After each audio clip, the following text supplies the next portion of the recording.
నిన్న లెవెనింగ్ లైన్లో పనిచేసేటువంటి యువ కార్మికుడు రాసపల్లి నాగరాజు యాక్సిడెంట్లో చనిపోవడం చాలా విచారకరం. వారి కుటుంబానికి ప్రగాఢ సానుభూతిని ఇలా బొగ్గువేని కార్మిక సంఘం అదేవిధంగా తెలంగాణ రాష్ట్ర సమితి బీఆర్ఎస్ పార్టీ నాయకత్వం అంతా కూడా సంతాపం వ్యక్తం చేస్తూ సింగరేణి యాజమాన్యం ఒక నిర్లక్ష్యమైనటువంటి వైఖరితోని ఈరోజు ఈ యొక్క ఉత్పత్తిని పెంచడమే లక్ష్యంగా చూస్తుందనేది అర్థమవుతుంది.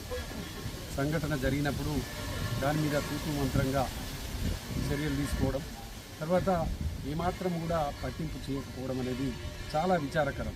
ఇటువంటి ఆలోచన నుంచి వెళ్ళి ఇలా సింగరేణి యాజమాన్యం బయటికి రావాల్సినటువంటి అవసరం ఉంది. ఎందుకంటే ప్రాణాలు పోతుంటే కూడా ఇలా ఇదే రోడ్డు ప్రమాదంలో ఇదే విధంగా ఇప్పటికీ పదుల సంఖ్యలో కార్మికులు చనిపోయారు.